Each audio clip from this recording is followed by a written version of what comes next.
tardes. Quería agradecer tanto a Jesús como a Laboratorio Andrómaco, no solo por haberme invitado, sino sobre todo por organizar este tipo de actividades que se salen del sota, caballo y rey neurológico de todos los congresos. En un mundo donde a todos se nos llena la palabra de multidisciplinar, interdisciplinar, pues realmente luego actividades que no sean ni en los congresos ni por desgracia en nuestros hospitales, pues podemos llevarlas a cabo. El tema de las emociones pues es vasto. Quizá alguno de vosotros hayáis estado en una charla que ha dado esta tarde David Pérez, que ha sido estupenda. De manera que, dentro un poco de un foro ecléctico, voy a intentar dar una visión general con algunos puntos en los que profundizaremos un poco más. La división entre emoción, cognición, los paralelismos, pasión, razón, sentimiento, pensamiento, pues tiene una base antiquísima que pues se puede remontar sobre todo a la filosofía griega. El símil más famoso fue el que propuso Platón, que decía que las emociones eran los caballos que tiraban de la cuadriga, que la cuadriga intentaba controlar para que no se desbocara. Este tipo de conceptos quizás sean antiguos, porque en el fondo tenemos un solo cerebro y sabemos que todo lo hacemos con un solo cerebro, luego tanto la razón como la pasión van a compartir estructuras similares, y será rarísimo que encontremos una persona, como decía Herman Melville del Capitán Ahab, que Ahab nunca piensa, solo siente, siente y siente, y lo contrario también pues sería muy difícil de encontrar. La neurociencia de las emociones se ha valido de muchas herramientas. La más básica de todas pues fue la introspección, que eso ha venido desde las artes o la literatura, la filosofía, hasta la propia psicología, ¿no? Todos tenemos emociones y aunque a veces cuesta mucho verbalizarlas, pues podemos intentar expresarlos. Pero quizá el conocimiento moderno pues se basa en estudios de animales, luego los estudios de enfermos con una lesión cerebral, los estudios de personas sanas más recientes, y por último las teorías de las emociones. De los estudios animales no vamos a hablar, no sería demasiado extenso. Me centraré sobre todo en los estudios de enfermos con lesión cerebral, que es allí donde los neurólogos más hemos aportado y podemos seguir aportando, y haré un pequeño apunte de los estudios nuevos, de las nuevas técnicas de neurofisiología y neuroimagen funcional que están realizando para el control de las emociones, que ya sea más excitante en los últimos 20 años, y el ejemplo que he elegido es algo tan complejo como el amor. Y por último, Carlos pues nos hablará de las teorías de las emociones, porque es un campo que todavía no está cerrado su estudio, pues el campo para la especulación y la hipótesis es amplio. Cuando un neurólogo está en una consulta o en la planta, pues, ¿qué problemas se puede encontrar desde el punto de vista de las emociones de un paciente? Por un lado, de lo que comentaremos hoy, es que un enfermo puede tener una lesión cerebral cuya alteración anatómica condiciona un trastorno de las emociones. Pero puede haber otras posibilidades. La más evidente es que la discapacidad cambia la emoción del enfermo. Es lógico que una persona que tiene hemiparesia pues se deprime. Además, pues una emoción va a alterar los síntomas, y quizá no seamos conscientes del gran número de personas que cuando entran en nuestras consultas se ponen nerviosos y los síntomas se modifican, ya sea un temblor o una alteración de memoria. Y por último, pues trastornos emocionales pueden producir problemas neurológicos, desde un trastorno del movimiento psicógeno pues hasta desencadenar cuadros de cefalea tensional y otros. En neurología, en cuanto uno está, y esto biólogos, psicólogos, en cuanto uno entra en contacto con la anatomía de las emociones, rápidamente sale el sistema límbico, ¿no? Que fue un concepto introducido por Broca, que él decía como un círculo, y de hecho límbico viene del límbico en latín, es el círculo que rodeaba a los otros lóbulos cerebrales. Papez, con su famoso circuito, lo vinculó con las emociones, diciendo que era la base del sustrato emocional del cerebro y que era su única función, concepto que desarrolló más posteriormente con McLean. Esto, más allá del sistema límbico, que probablemente vemos que el concepto tal y como se planteó está equivocado. Por un lado, se decía que el sistema límbico solo tiene una función emocional, y desde los años 60 pues sabemos que el circuito de papel con el hipocampo es la base de la memoria, que es pues, lo más cognitivo probablemente que existe. Y por otro lado, el decir que es la única parte del cerebro que se ocupa de las emociones es también erróneo, porque muchas otras partes del cerebro actúan en las emociones. Brodal, por ejemplo, los anatomistas tan precisos como Brodal dice que eso no existe. De hecho, mira los libros de neuroanatomía y en el sistema límbico cada autor incluye lo que le da la gana. Unos incluyen los núcleos, otros incluyen otros. Y algunos, o Joseph Ledoux, que es el gran divulgador de la amígdala como centro emocional importante, pues dice que probablemente sea el constructo neurocientífico erróneo más famoso de la historia. Pero bueno, desde luego como intuición fue muy acertada y su papel en las emociones no se puede discutir. Aunque ya desde la primera lesión que elegimos vemos que es algo fuera del sistema límbico, ¿no? Desde hace muchos años pues se sabe que las lesiones del hemisferio derecho, sobre todo, tienen un trastorno tanto de la expresión emocional como de la comprensión, tanto del lenguaje, que se llaman las aprosodias, y que se puede hacer una clasificación semejante a las afases en el hemisferio dominante, ya sean de expresión o de recepción, como del reconocimiento de la expresión visual de las caras. Más dudoso de la expresión propia del individuo, si se interfiere o no, pero desde luego en el reconocimiento en tareas de este tipo, de personas que expresan, reconocer qué tipo de expresiones tienen las personas, pues es evidente que lo padece. Ya Babinski señaló la indiferencia afectiva tan común en personas con un ictus hemisférico derecho, con tumores, cualquier otro tipo de lesión cerebral.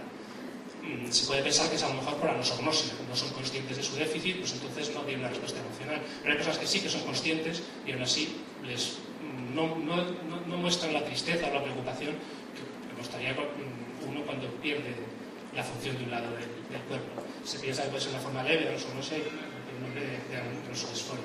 Pero, por ejemplo, también en lesiones frontales puede aparecer una euforia, no solo indiferencia respecto a la lesión, sino euforia. Y cuando es en el lado izquierdo, pues más frecuente la depresión en el lóbulo frontal. En cambio, cuando es del lóbulo temporal izquierdo, algunas personas con afasia de Wernicke presentan cuadros maníacos o paranoides. Aquí yo mismo vuelvo a ponerlo del sistema límbico, que es un concepto tan difundido. Sabemos que hay determinadas enfermedades inflamatorias que tienden a afectar el lóbulo temporal medial, las estructuras adyacentes, como encefalitis herpética, y ahí el rango de problemas emocionales o de conducta que pueden aparecer es enorme.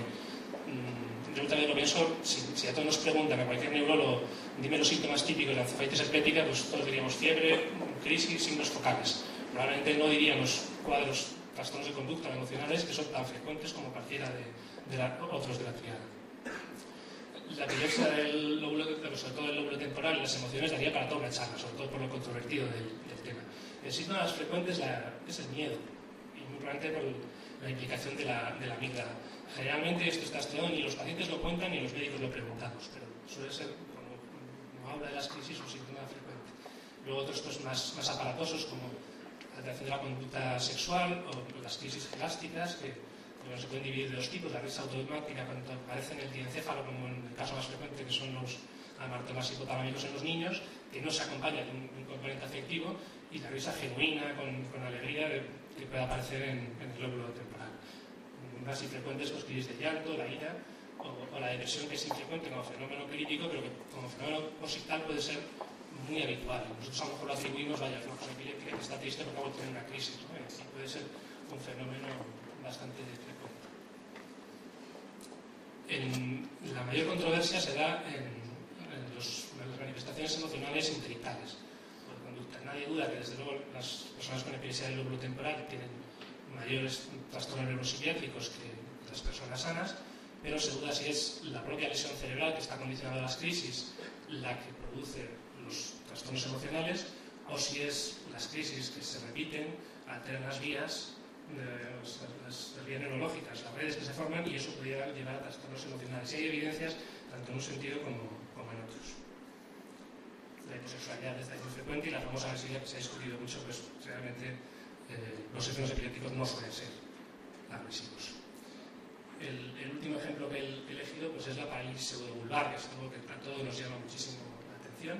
Cuando se lesionan la vía piramidal, corticovulvar, de forma bilateral, pues los pacientes tienen la habilidad emocional, que realmente no deberíamos hablar de la habilidad emocional, sino de la habilidad de la expresión emocional, porque podemos tener una persona llorando delante y preguntarle cuál es su estado afectivo, o sea, su sentimiento, que es una cosa distinta completamente de la emoción, y decir que él está tan normal, pero que no puede inhibir ese llanto que le ha parecido. Eso habría que distinguirlo de la verdadera la habilidad emocional, que suele aparecer en problemas frontales bilaterales. Y la pincelada final que había comentado de estos estudios tan excitantes que hay ahora de la emoción en personas sanas, pues he puesto el ejemplo del amor, probablemente porque era algo que hace 15 años nadie se hubiera planteado que desde un punto de vista científico se podía estudiar algo tan complejo como el amor. Pero en ellos han embarcado neurocientíficos tan prestigiosos como Semir Zeki, e incluso han hecho una una conferencia completa, todo un congreso, la neuroestética que lo hacen cada año. Este año lo dedican al arte y lo dedicaron todo a hablar del amor. Si vamos a estudiar una conducta humana, pues siempre toda conducta es una respuesta, pues vamos a tener que analizar un estímulo. Los estímulos del amor son muy variados, pero el más poderoso que todos conocemos pues es el visual.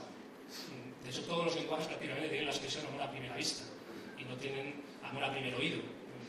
Lo he visto y no lo veo. Entonces, bueno, el experimento que hicieron era con estudiantes universitarios en Londres y ellos tenían que, vamos, por hacerlo, enrolarse diciendo que se habían enamorado hasta las cachas en los últimos 2 meses. Entonces, ir allí, y el experimento consistía en que les ponían fotos de amigos, tenían que poner fotos de amigos y del amante. Entonces veían qué áreas se afectaban, se activaban en la resonancia magnética, ¿no? Pongo lo primero el hipotálamo porque probablemente sea lo primero que pensemos todos, ¿no? Sí, conducta sexual. El hipotálamo pues se va a activar, pero también muchas otras zonas, por ejemplo la ínsula medial, el cíngulo anterior. Estas 2 zonas están muy relacionadas con la conciencia de las emociones. Esto, si es que las emociones de por sí es complicado, la conciencia es el gran tema neurocientífico de estudio que realmente pues, no se sabe. Probablemente en la conciencia que tenemos nosotros de las emociones, el cíngulo y medial, el cíngulo anterior y la ínsula estén muy implicados. El cíngulo también se aplica a relaciones de placer. El amor pues, suele ser placentero, aunque a veces nos hay muchos quebraderos de cabeza. El hipocampo posterior también se activa, probablemente pues, por evocar memorias que se tienen respecto a esa persona. Y luego partes del estriado y del núcleo accumbens. En una charla reciente se está hablando del sistema de recompensa. Son estas 2 las partes del estriado y sobre todo el núcleo accumbens que se van a activar mucho. Luego el amor es adictivo, la parte de placentero es adictivo. Y luego, tan importante, luego, esto no aparece en muchos estudios, pero para mí es lo importantísimo cuando saben que estos estudios de resonancia magnética funcionan, que son muy bonitos, las áreas que se iluminan, la conducta muy probablemente sea la mezcla de lo que se dispara y de lo que se inhibe. Porque si algo no se inhibe, probablemente la conducta no funciona, ¿no? Entonces, al ver a las personas amadas, pues se desactiva la amígdala, que está sobre todo relacionada con situaciones de miedo, de temor, y también la corteza frontal, dorsolateral y temporal y parietal, que son aquellas áreas más implicadas en el juicio, y especialmente la temporal y parietal en el juicio respecto a otras personas. La teoría de la mente, de interpretar qué puede estar pensando una persona o hacernos un juicio sobre ella. Luego, con la mezcla de lo que se activa y lo que se desactiva, pues vemos que las reacciones que se activan llevan a la euforia, a la obsesión y al placer, y en cambio las que se desactivan pues nos llevan a la pérdida de juicio, ¿no? Es curioso que hemos llegado a la base neurobiológica de la severa locura de amor que cantan los flamencos, ¿no? Luego nos lo contarán. También hay algunos apuntes de neuroquímica, ¿no? Aumenta la dopamina, probablemente en relación con los sistemas de recompensa, desciende mucho la serotonina, que es el nivel del trastorno obsesivo-compulsivo. Todos sabemos que hay niveles de la recaptación de serotonina, el deseo sexual pues disminuye. Aumenta el factor de crecimiento nervioso, y esto parece correlacionarse a sus niveles plasmáticos con el grado de intensidad amorosa, y aumenta también la oxitocina y la vasopresina, que son hormonas muy relacionadas con la afectividad y las ganas de cooperación con otras personas. Así que parece mentira que embarcados en este momento de eso, de estar recién enamorados, con un beso apasionado, pues es que la dopamina y la serotonina están mirando por el cerebro y no dejándonos controlarnos. Bueno, esto también es muy bonito, ¿no? Porque dices, ¿qué puede ser lo más parecido al amor romántico? Solamente el amor materno. En eso los padres nos han separado completamente, no estamos estudiados. El amor paterno queda como algo secundario respecto a las madres. Entonces lo que se ve es que las áreas son muy similares, excepto que el hipotálamo no se activa, no va a haber deseo sexual, y en cambio las áreas de reconocimiento y la evaluación de las caras, no el juicio como decíamos de las personas, sino de las caras, lo hacen en mayor medida. Y muy probablemente sea, pues, por la explicación que se le da, es que los niños pequeños, hasta los 3-4 años, pues más adelante, no tienen una capacidad de expresión adecuada y su bienestar se interpreta por el rostro, por su sonrisa, por sus gestos. Entonces, esa es un poco la explicación que se da. Pues, la comparación de la superposición.